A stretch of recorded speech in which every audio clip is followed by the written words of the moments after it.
And so I want to thank everybody for coming today. The JCC is very happy to have Brandon Slade here to talk about executive functioning in this time and how to handle some of the challenges that will come along or have come along already for you with the new model in COVID, the virtual learning, the hybrid learning, and just some challenges. So he's going to do a presentation and he can answer some questions as well. Brandon his background is he was a special ed teacher in Boulder Valley School District for 10 years. And his specialty is ADHD and dyslexia and really executive functioning. You know, challenges that people have in that, challenges that our kids have in that, how we can help keep our kids on focus, and that is what he does.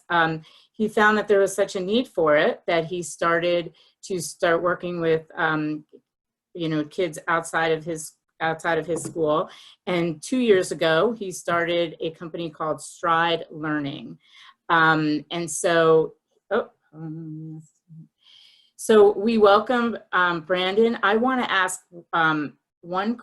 two quick questions actually, and feel free to just let me know in the chat. Or there's also, if you look on the bottom of your screen, you'll see reactions. And if you click on that, you'll see that there's a hand that you can raise your hand. On the screen, it'll show a little hand icon or emoji. And so what I'd like to do, just to help Brandon out today, how many of your children are in preschool? Are there any preschool children here? Hi, Rochelle. If there is, please either raise your hand or chat, put a chat. Okay, so we have one preschool. Okay, how many are in elementary school? Any other elementaries? Sorry, I'm high school. I joined a little late. No worries. We haven't gone there yet, so we're gonna get there. About how many in middle school? Okay. Great. And how many in high school? Okay. And do we have any college or any others I'm missing? Younger than preschool, older than college? Okay, awesome. And then the other thing I'd like to ask, if you are willing to share and know the answer to the question, you might not. If you can put it in the chat, if your child is going to be doing online school this year or hybrid model, or you don't know yet.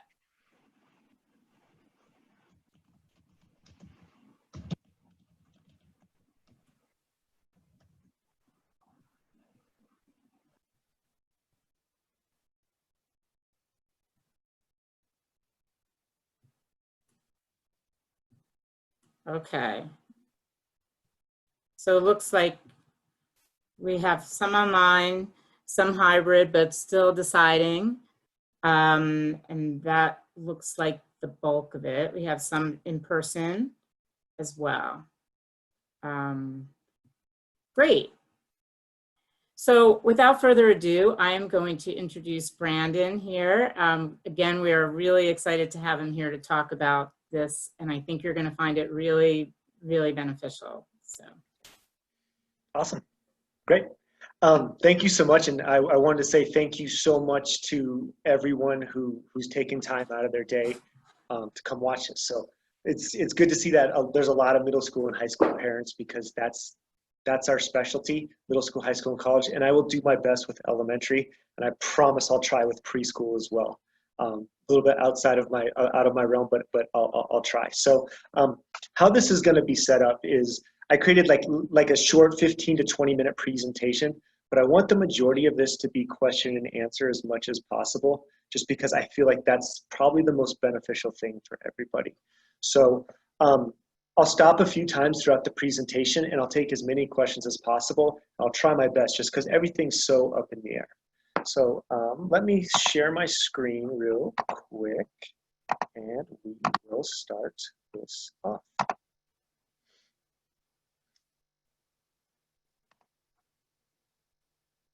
Can anyone see that okay? Beautiful. So navigating the new normal. Obviously, school is very different looking now this year than it ever has in many, many years. So we want to figure out how to help our students as best as possible. So what we're going to go through today is just a quick remote learning recap from spring of 2020. Most people had a very challenging experience. I'm hoping some people here didn't, but for most people, it was kind of a wreck. And we'll go through possibly why it was, what were the pressure points, and how we can improve upon that. What's next? We did the quick survey, and so for most people, it's a hybrid type model. There is some completely online, but we're preparing our kids for the lack of structure that's going to occur in a hybrid model, and how do we help them navigate that? I'm going to give a quick overview of executive function because, again, my specialty is ADHD, dyslexia, and kids with executive function challenges, but the less structure we have from our schools, the more that this topic is important. So I just want to give a quick overview of what that is. You're probably going to hear me say the word routines near 100 times in this presentation. Routines are absolutely essential for kids to function highly in hybrid learning. The less structured that your world is, the more we want to focus on routines with our kids. There's ways to do this to help our kids function as high as possible. We're going to get into advocacy. Again, the less interaction you have with your teacher, the more important student advocacy is. So an example of this is little things that we can do from being a teacher, and also my wife's a teacher and all my friends are teachers, but little things you can do like sending an email to your teacher on the first day of school, introducing yourself and teaching them how to advocate. I can't express how far that goes. The less interaction we have with our teacher, the more important it is to teach our students how to advocate. So we'll talk about that a little bit. And then your role as a parent. So I hate to give parenting advice because I have a 2-year-old and it's not going as easy as I thought it would. And so I want to make sure that I express your role, but at the same time, let you know this is what more educators are looking for. And so just to help you frame that. Just a quick background on me to let you know either if I'm qualified or not qualified to speak to the subject. But just some quick background is I was actually raised in Boulder County and I went to Monarch High School. And then in high school, I was diagnosed with ADHD, a very significant on the hyperactive side. So tons of energy, and this caused a lot of academic struggles in my life. So after I left Monarch, I went to Ohio on a football scholarship, and I failed out pretty quickly just because I couldn't navigate the lack of structure and the challenges that caused with ADHD. So me balancing my social life with my academic life, with my athletics, I wasn't able to navigate that, so I failed out pretty quickly. But then I gained a lot of these executive function skills, and through good mentors, I figured out a lot of the stuff and how to structure my life in order to succeed. With that, I was able to get college degrees and graduate degrees, do some other stuff as well. So that ADHD is something that I always come back to when helping kids. Next, I taught special education in Boulder Valley School District for 10 years. And so I actually had a couple people's kids on this call. So that's where some people may know me from. And then I founded Stride Learning a few years ago to help kids with executive function challenges. So just a quick recap on remote learning from last year. If you boil it down, the 2 main pressure points that we saw, there are many pressure points, but the 2 main ones we saw with kids with their academics, the first one is lack of structure. In a typical elementary, middle school, or high school, if we just take middle school or high school, for example, you show up at a certain amount of time every day. You have 7 to 8 classes. You have a very strict bell schedule. And then you transition those classes, and within that class, the teacher has a lesson plan laid out for you. There's tons of structure for these kids. So a lot of our students haven't developed the ability to task initiate on their own because everything's been so structured. When we move to an online or hybrid model, we have to find ways to bring that structure into our kids' lives when they don't have that structure previously laid out. The other challenge that we observed is difficulty maintaining relationships. And this could be a student-to-student relationship, this could be a student-to-teacher relationship, or this could be a student-to-parent or student-to-family relationship. So when we boil it down as simple as possible, if we attack these two things going into this year, we're much more likely to have some success. So these are the building blocks to success for working with an ADHD student. I know most people on this call may not have ADHD students, but I found it helpful to include because before we get to the highest levels, and most people want to go to the highest level of their student functioning, but we have to set the foundation first. So the foundation for student success are the four basic things of sleep, diet, movement/exercise, and routine. Again, the more unstructured our schooling gets, the more it falls on us as parents and outside people to help our kids with this. To have some kind of sleep routine, no matter if they're going to school the next day or not. Making sure their diet is somewhat okay, if not good. Having an exercise routine. A lot of our kids get exercise through extracurriculars and through like a PE or a gym class. When we take that out, that causes an issue, which it caused for a lot of our kids last year. We know exercise is the miracle drug right now. It helps with anxiety, it helps with depression, it helps with focus, it helps with memory, it helps with retention. How do we work that into our students' lives even now that they're not getting that at school? And then routines. Again, schools give us routines, and so how do we implement that in our kids' lives? Before we get to any of the higher stuff, we want to make sure that we have these four basic things in the current climate. So again, in preparing for the fall, what's coming next? So for most of our kids, what's coming next is a self-pacing/hybrid model. What we want to do for our kids is we want to make sure they know how to time block, which we're going to have to explicitly teach. I'll go into that more later. We want to make sure how they set their own schedule, even though the schedule isn't being set for them now. And we want to make sure they know how to set routines and actually follow through with those routines. We also want to make sure that now the communication is less with teachers. We teach our kids how to advocate for themselves. A great way to think of it is we want to make sure we over-communicate. So when in doubt, communicate with your teacher. And a lot of this will go into planning, but a lot of this is planning ahead. So if we see we have a project due on Friday and our students' in-person day happens to be on Tuesday, Wednesday, having the ability to ask that teacher about that on Wednesday in order to follow through with that on Friday is a skill that can be taught. And next, the movement exercise piece. How do we incorporate that in our kids' lives so they stay mentally and physically healthy? Executive functioning. It's kind of a buzzword in education right now. But in case you don't know what it is, a great way to think about executive function or executive functioning, it's the CEO of your brain. I always give the example of making toast. My mom always used to have my 3 ADHD brothers and I, she always used to say, just go make some toast and meet me in the car. She'd come back 10 minutes later and we were fighting, we were wrestling on the floor. There was bread laid out everywhere, there was butter everywhere. We didn't have the ability to take all the steps needed to accomplish a simple task. So get out the bread, get out the butter, get out the knife, put the bread in the toaster. There's a lot of small pieces that make up that one task of making toast. We saw a lot of our kids struggle with when the teacher assigned a research paper, what are all the small tasks needed in order to accomplish that big task? That's what makes up executive function, and this is what we may need to teach some of our kids. So executive function is made up by focusing or sustaining attention, how to organize and prioritize what's important.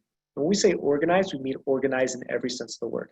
not just making sure your backpack is clean, but also making sure as we move more electronically, that our students' emails are clean, that their paper, they know how to organize it before they begin. Because a lot of our kids can't initiate because they struggle with that organization piece. We want to make sure, and executive functioning also goes into managing emotions and frustration and self-regulation and some other stuff as well. But just think about it as that's the CEO of your brain. And this is what a lot of our students struggled with when we moved to full independence. So the first big topic I want to speak to is routines. Again, when life gets more unstructured, we want to be as routine-based as possible. Me having ADHD, my routines have to be so incredibly tight. Where I struggled with in middle school, high school, and college is that it's a counterintuitive concept. The more routines that I have, the more freedom that I actually have on the back end. So how we phrase it to our kids is the discipline equals freedom mentality. It's a Navy SEAL saying. The more disciplined you are with routines, the more freedom you have on the back end. An example of this is our BVSD teachers generally didn't give our students more than an hour a day of schoolwork last year. Our students were disciplined enough to work from 9 a.m. to 10 a.m. They'd have so much guilt-free freedom on the back end versus doing it the other way around. Again, it's a counterintuitive concept, but we have to help our students learn the impact of routines. This is a very valuable skill when we get to college, and this pandemic is a great opportunity for our kids to get this skill now. So, routines are predictable. The great thing about them is they reduce stress and anxiety. Again, if you work for the same amount of time in the same space every single day, we see anxiety and stress decrease significantly. Studies actually show that routines increase focus, organization, and learning. So once we fall into a routine, let's say it's doing homework at the kitchen table from 9 a.m. to 10 a.m. every single day, we actually see our students' focus, organization, or attention increase from 9 a.m. to 10 a.m. on a certain day. So it takes a little bit to fall into it, but once we do that, again, it's a discipline equals freedom thing. If we're disciplined, we have a lot of freedom on the back end. Helps our students become much more efficient, and it improves confidence and discipline. So having ADHD, I like to give very basic examples of my routine. So this is the most basic thing that I do. So every night before I go to bed, I have to lay out my clothes. I have to have a smoothie in the fridge and my keys and wallet in the same spot and my backpack right next to the door. No excuses. Again, if I'm disciplined enough to do that, I save my mornings. I used to struggle significantly with getting out the door, and with a 2-year-old screaming and crying, no matter how poor my attention is that day or how out of control my 2-year-old is, I can't mess up my mornings because everything is laid out for me.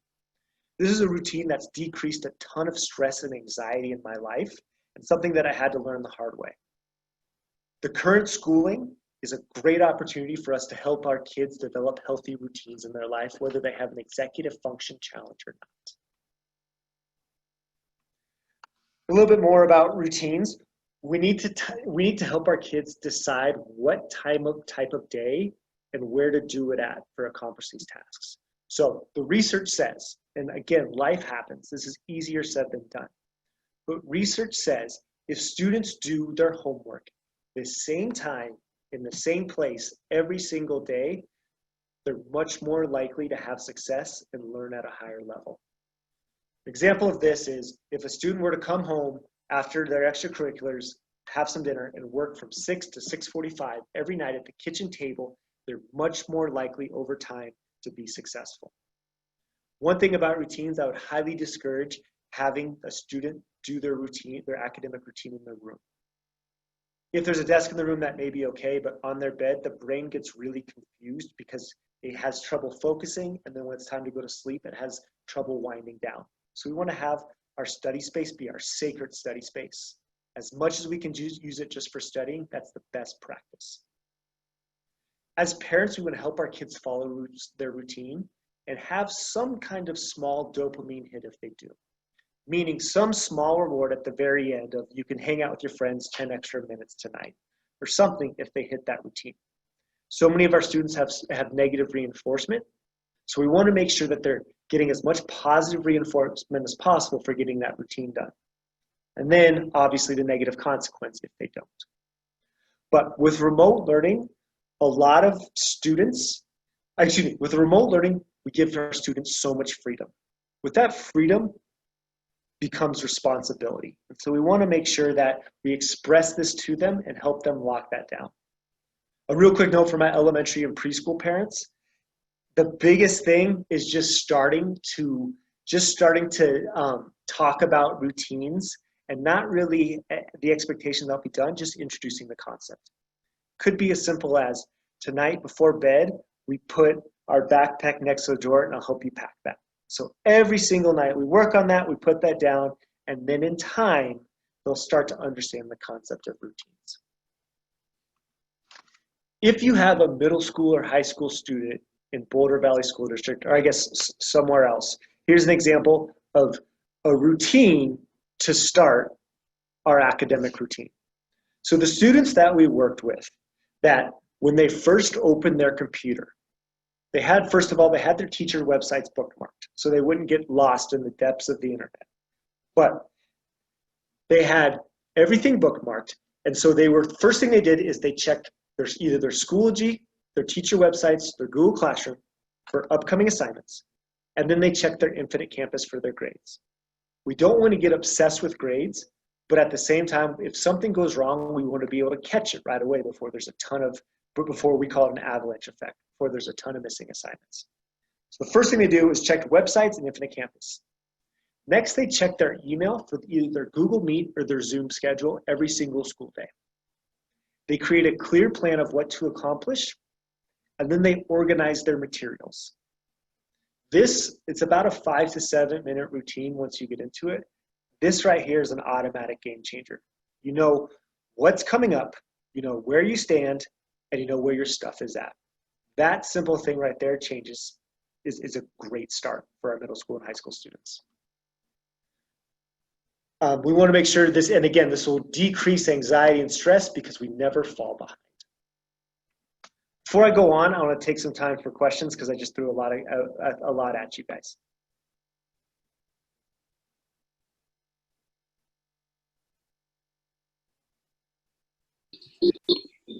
Hey, Brandon. This is really helpful. I really appreciate everything you're talking about. Oh, thank you. It's particularly like the setting up the routine on the location. So I'm curious, my kids are in 1st and 4th grade, and this was an issue for us, and we struggled. One of the things that we struggled with was they had different meetups throughout the day. And so if they were in the same room together, and like a kindergartner last year starts a meetup, which is just total chaos. There's no working next to him. And I think that was part of what just like blew up our attempts at consistent location. But I really want to try hearing what you're saying. Is this sort of something that like we just have to push through? It's going to be painful at first and we just have to keep coming back to it? Or do you have any other suggestions around that? So the biggest thing, first of all, thank you for the question. That's a great question. And having a lot of patience as a parent, I feel so much for elementary parents because it's not developmentally appropriate yet for them to be on these Zoom calls, and it's just not. But especially with the 1st grader, just understanding the concept of routines. Maybe at the same time at 8 a.m. every single morning, both of them log onto their computers and just make their schedule for the day. I think that's a great start. And then going back to your question, it does take, 15 to 20 days. The research varies about establishing a routine. And so it is a painful start. When we see parents really reinforce with the positive instead of the negative, they do have more success falling into the routine. Especially with the hybrid model. I actually received a question this morning about hybrid models. Like my kid goes to school for a week on and then has a week off. That's a brutal model, by the way. But as much as we can do it, and this is going to be really challenging as a parent, I have a lot of sympathy for that. But if you can go to bed at the same time and wake up on the same time, whether it's week on, week off, and do your academics at the same time, you will have a lot of freedom at the back end. So reinforcing the positive as much as possible and knowing that it is going to be a painful start. Having severe ADHD, I have to work out every single morning or I wouldn't be able to sit still right now. And every morning I wake up and I'm like, I don't want to do this. This is not going to be fun, but I just have to find a way. It took me 36 years to get to that point, but if we're playing the long game now, it is a great teaching point to instill that. So did that answer your question? Yeah, that's true. Especially the 15 to 20 day window, just to know that it's really going to take some time. And I liked the reminder about the positive reinforcement. Thanks. Yeah, and just know that you're not doing anything wrong as a parent. It's not developmentally appropriate. So having a lot of empathy for yourself, knowing that this is going to take some time.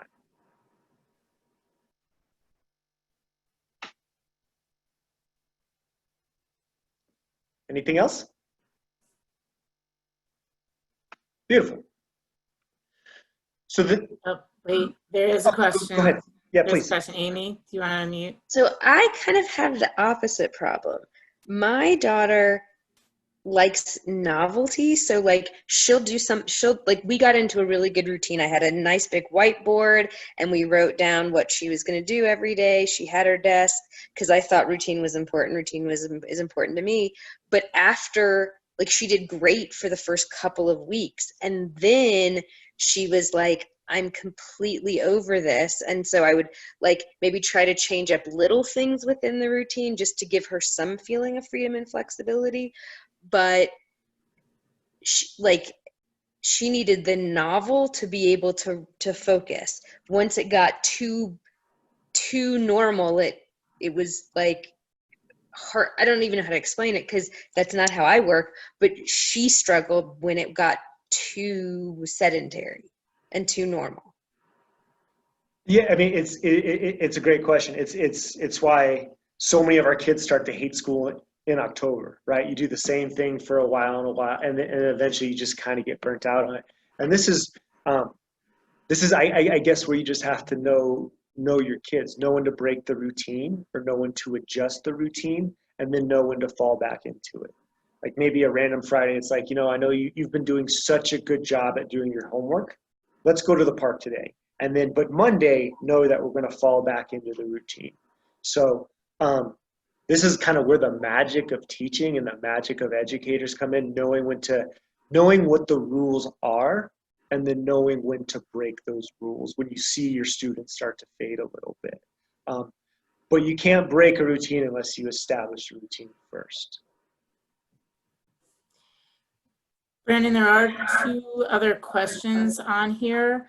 One is, a comment, would love to hear additional thoughts about the hybrid model.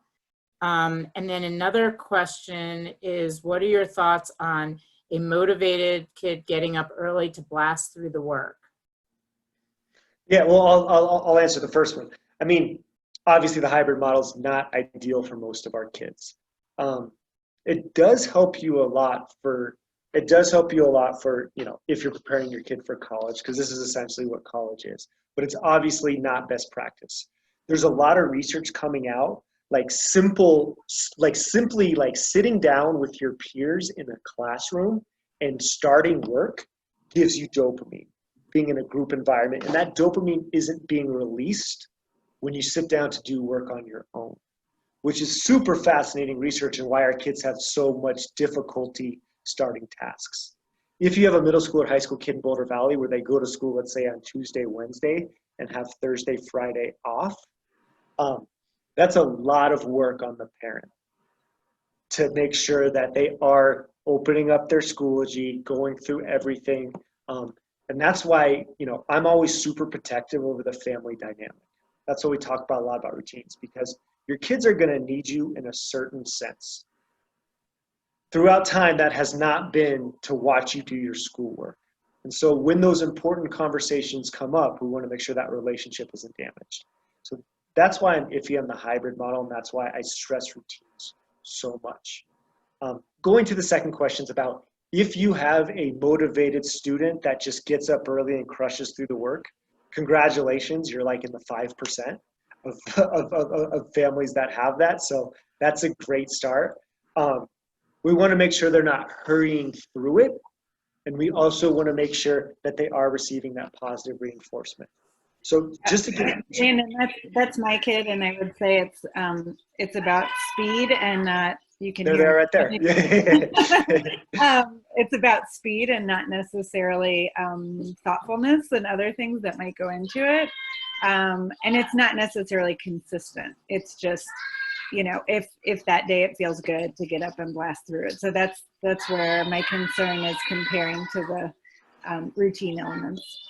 Yeah, so I'll give you an answer, first of all, for like the doctoral students that we work with, and I'll work back to elementary. So if we're working with a very, very high level student, we want to make sure that we don't call it homework time, because our kids are smart and they'll get their homework done, or they'll say, I have no homework. Okay, and then they'll get out of it. They're super, super smart. So with a doctoral student, we'd have them go to the library at the same time every single day, let's say from noon to 2, and that's academic time. In academic time, you can do anything academic. It could be as simple as when you finish your work, then you're organizing your email, you're working ahead on your thesis, you're doing all these other things. With a 4th grader, what I would do, again, I wouldn't call it homework time, I'd call it academic time. So let's say it's from 9 a.m. to 9:30 every single day is academic time. So what that would look like is if you burn through your homework in 15 minutes, well, you're still going to do 15 minutes of academics. That could be reading a book, that could be organizing, that could be something else. But eventually they're going to see that that 30 minutes is still going to be used for academic improvement, not just homework. And that calms down that response to hurry through things a little bit. Another great technique for parents too that we've seen a lot of success with is modeling. So for example, from 6 p.m. to 7 p.m. every single night, like when a kid sits down to do their homework, the parent sits down to do their work. And everyone's just kind of working in the vicinity with each other. And that's just what this family does. From 6 p.m. to 7 p.m., we're just all working. That modeling we've seen go a long way as well. There's one other question that's come in. Any guidance on only child household and creating enough social outlet, and also guidance on gaming? So enough social outlet, meaning like getting more social interaction? Yeah, that was my question. I know that my son had a friends group and they ate together, and I think just being an only child, that was, to me as a parent, that was an important part of school, and just concerned about that aspect in the new normal. It's a super valid concern. I would say a lot of kids we work with, they don't go to school for academics. They go to school for the extracurriculars, and that's where they shine. Or they're super, super social. And if you're looking at a true extrovert, that's where we get our energy, and that's where we develop a lot of self-worth is our interactions with people. I don't know if I have a great answer for you, besides figuring out who's in that friend group, and just wherever your comfort level lies and wherever their comfort level lies, having some kind of socially distanced interaction or something, but working that. And again, I know I'm so redundant, but having a routine around that, like, so it doesn't fall by the wayside, like every Friday we meet at this park or something, because that is unbelievably important. And when we look at the strengths of our kids, a lot of our kids won't make their living or be successful sitting down, crushing through academics. They're really good with people, and they're really good. And so we want to make sure we fully develop those skills as well. And then the gaming thing. So working with ADHD kids, the gaming thing is just brutal. And the reason why it's brutal is if you look at simple neurochemistry, it's immediate feedback that school does not give us. If I press a button, something happens right away. That feels so good to the ADD brain because our brains are actually dopamine deficient. And so we get that splash of dopamine from immediate feedback, our brain just gets flooded, and we can't we can't do anything else. So I don't have any good recommendations around like time of day. That's like a household parent thing. But what I will say around that is it's almost physically impossible to be playing a video game that's giving you so much dopamine and then come off it and read a textbook, which gives you no feedback and no immediate response. So The recommendation I do have is maybe that could be some kind of like reward, is just know it's not going to be possible to come off the video game and do great academic work and get retention from it. So I would structure academics before the video games as much as possible. And Mhm. that's not a kid thing, that's just a brain thing. Mhm. Thanks. Anything else? Okay, cool. So again, this ties into executive function and ties into everything else. So making a plan. And so we want to make sure that now that the plan is not being made for our student, meaning the teacher's not necessarily creating the whole lesson plan and leading them through it, that we help them make a plan. So we want to help them make a plan generally, and it depends what school district and how the hybrid model looks. But generally, this would be done on like a Monday, where you make a plan for the week. And again, this is an incredibly important skill for our students long beyond their K-12 education, which is why we're trying to do it now, so they have time to learn it. But again, we want to make our plan predictable and routine-based, and then we want to anticipate deadlines. We want to break our big assignments into as small chunks as possible. So many kids that we see get really frustrated because they have a research paper due on Friday and they start it Thursday and they get overwhelmed. So actually sitting down with our students and helping them make a plan, like, okay, you have a paper due on Friday. What do we do on Monday? What do we do on Tuesday? Monday could be looking up 3 resources. Tuesday could be looking up, gathering your research. If you're a parent of a preschooler, showing them how to make a plan with 2 or 3 things, like, okay, on Monday, you're going to take out the trash with me.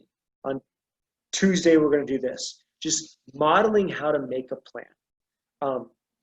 Also, be cognizant of the big assignments. We do want to front load towards the beginning of the week as possible. So attention is a depleting resource, especially for a lot of our students with learning challenges. So keeping our plans front heavy has given us better results. We want to check in regularly, almost daily, and have the accountability piece. So I know this is what our mentors do at our places. We hold our kids accountable, and that's on a daily basis. So what does that accountability look like around your house? I don't know, but I just want to try to frame your thinking around that. And then posting it somewhere else. Again, coming to that discipline equals freedom model and mentality of the more disciplined I am, if I can actually make a plan and then follow through with that plan, I'll have so much more freedom on the back end. One of the frustrations that we have in working with kids is that I can't tell you when I started my teaching career how many times I'd be like, go talk to your teacher, go talk to your teacher. And the kid either wouldn't do it, or for some reason the situation would get worse. I realized when I was saying talk to your teacher, my kids didn't know how to actually approach their teachers at the right time and what language to use. So once I figured out that we had to actually role play the interaction and I had to give them some sort of script, when they approached their teacher, that's when good things started to happen. So we want to teach our students how to talk and how to advocate to their teachers. This can be done through role play at any level. It's a super valuable skill. And once you see you role play it a couple of times, our kids catch on pretty quickly. Again, we work with college kids and professionals who still haven't developed the skills. So it's a great skill to develop now. And the less communication you have with your teacher, the more important this skill is. Here's an example of an email script. If the kid wasn't able to finish a quiz on Schoology, or if something else happened, there's a script that we can help our kids do. And then after doing the script for a few times, our students tend to get it on their own. This is a life skill that remote learning gives us the opportunity to do. I think I saw a question come in.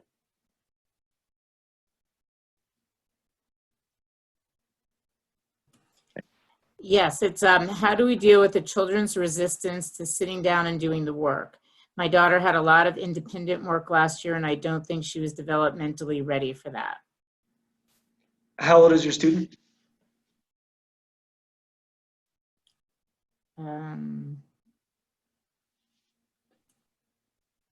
Rebecca, how old is your student?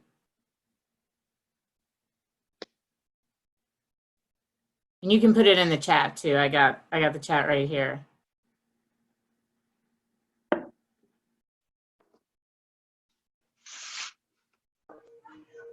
Sorry. Yeah, last year she was in 3rd grade, and they did have a bunch of Zoom sessions, but I felt like I was doing a lot of the material, working with her a lot of the time. And a lot of the times, yeah, it was hard to get her to sit down and do the work, as opposed to, I know it's easier in the classroom because they're around other students and they have that motivation. So yeah, sometimes it was a struggle. You are exactly correct. She wasn't developmentally ready yet. Expecting a 3rd grade student to go through a school completely, I mean, that's not even close to developmentally ready. So I have a lot of empathy for you and for parents in your situation, just because you're right. It's like, you know, square peg, round hole type stuff. You're just doing the best you can. My humble recommendations would be, again, falling into that routine, a ton of positive reinforcement on the back end. And understanding that it's going to take a while. So a lot of times when we work with younger kids, you know, we'll coach parents like, can you go up, like to tell their kid, can you go upstairs? Can you get your backpack? Can you bring it downstairs? And can you lay out your clothes? And the parent will come back frustrated about, they just, you know, they'll say something like, they just went upstairs and got their backpack. The message is, that's awesome, because they're starting the process. So celebrating those small victories with positive reinforcements of maybe she can get through 2 problems, maybe she can get through 3 problems the next day. That's a huge success. So having a lot of empathy for yourself there. One last thing that you may consider is exercise before you do your work. If she's off the wall and it's really hard to sit down, I don't know what that would look like in your household. I'm the biggest fan of trampolines. Just having kids hop on trampolines for like 5 or 10 minutes, you'll be amazing how much focus you can get for a whole, you know, if you have a hyperactive elementary kid, they hop on the trampoline for 10 minutes, I can get a whole 5 minutes attention out of them on the back end, which is awesome. So I don't know what that exercise would look like, but some kind of activity before you sit down, tons of positive reinforcement and tons of empathy for yourself on that. There was another question. I don't know if you want to, we're at the 10-minute mark, so I'm not sure if you want to answer this question now or go through some of the rest of the presentation and then answer the questions. It's totally up to you. Yeah, I can answer the question. Okay, so this question is, what are your thoughts on working with a friend or doing work independently? My kids spent a lot of time FaceTiming with their friends and working on schoolwork together. I mean, at the end of the day, if they are actually completing their work and they're doing a great job, it sounds like they found a great coping skill. So without seeing the students work, it's a hard one for me to answer, but our kids struggled so much. And again, there is that group mentality about task initiating and hold each other accountable. You know, the most successful people have the most help, flat out. So if she's found that and that works for her, I think that's great. Also understanding that different kids are different learners. Some kids need a quiet library environment, and some do better in coffee shops or working with peers.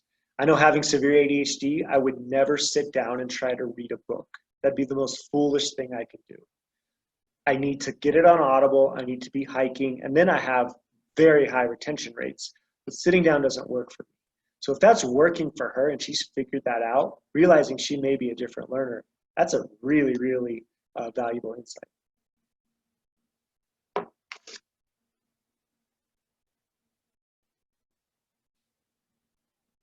Cool. Well, I'll finish up really quickly. Just a few study tips for our kids, because again, a lot of parents, especially of older kids, struggle with the fact that their kids don't know how to study. And so just a few really, really quick tips on this is we want short, frequent study sessions.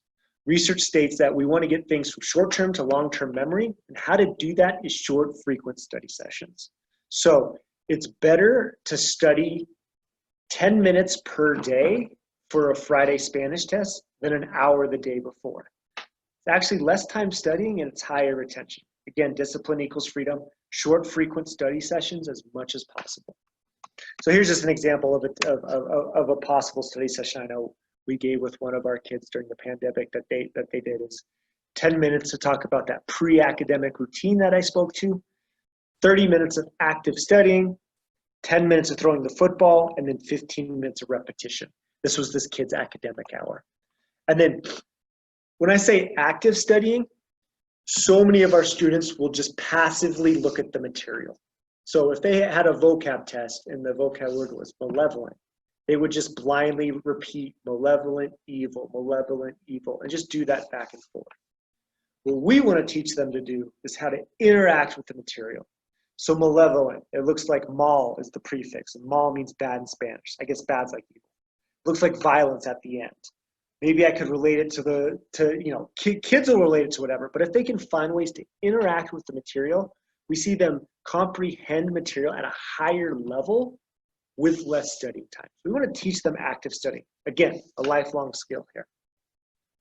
And then learn using your strengths. That last question, I kind of spoke to that as much as possible. Okay, so the last thing I have is a parent role. And again, this is from an educator's perspective. I'm definitely not a parenting expert in any way at all, and nor do I give parenting advice. But what we can do as parents to help our kids best in a hybrid or online model is set clear routines and set clear expectations with our students. This is your work time. This is where you work. This is the positive dopamine hit that you can get through it. This is the consequences if you can't. Having very, very clear routines and expectations up front. Again, this is why we want to do this presentation early, is because just to get you guys thinking and to see what works in your household. Help them limit distractions. I didn't speak too much, but again, discipline equals freedom. The less distractions you can have, the more efficiently you get through your work, and then you can have that freedom on the back end. Help them set up a workspace so they feel comfortable and focused. Remind them to take breaks, encourage them to get up and move. Please remind them of the importance of exercise. Again, we are just trying to help our students. We're just trying to facilitate learning as best as we can and give them these lifelong skills. Okay, I'll answer a few more questions, but if you need any help, I run a company called Stride Learning, and we help kids learn all these executive function skills, and we give them a mentor, and we hold them accountable, and we coach them through the process. So if you need anything, feel free to email me, and there's our website. We need anything. Any more questions before we jump off?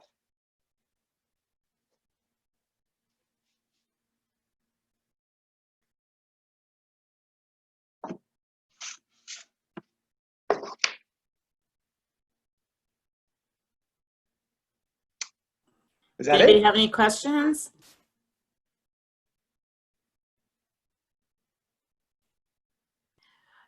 So if there's here we have one. Any suggestions on resources that teach kids how to study? Ooh, good one. Teaching kids how to study, good one. There's a lot out there. Wow, I'd have to think. Can I get back to you on that one? That explicitly breaks down and frames it to kids on how to study? We can, actually what we can do too, Brandon, is we usually send out a follow-up email after the program. And so I'm actually happy to, if you have some resources that you want to send me, I'm happy to send that email out with some of the resources. That'd be awesome. All the resources I have are like really nerdy, like neuropsych stuff, and I don't know how much of it is framed for a kid. So yeah, I'll have to do some digging for that. That's a great question, by the way. Yes, and we will also share the recording with people, so you have that, you know, if there's any questions or anything while you're thinking about it that, you know, you want to go back to, you can as well, and we'll share Brandon's contact information as well. would love to see the nerdy resources too. So. I saw that coming. I love that. That's Rebecca awesome. Zimmerman's about ready to get slammed with like 100-page journals and stuff, and that's okay. That's awesome. Are there any other questions? Awesome. Well, I really want to thank you, Brandon. This was really informative and educational. And I have 2 kids in college, but for myself, I got a lot of ideas as well, like that morning routine. I'm on it. So I really appreciate it. And if anybody has any last minute questions, feel free to answer them. But we know that this is going to be a challenging time, and if there's any resources that you need from either Brandon or the JCC, please let us know, and we're happy to help. Anything else? Awesome. Well, I hope everybody has a great day and a great weekend, and thank you so much. And again, thank you, Brandon, for Thank you guys so much for taking time out of your guys' day.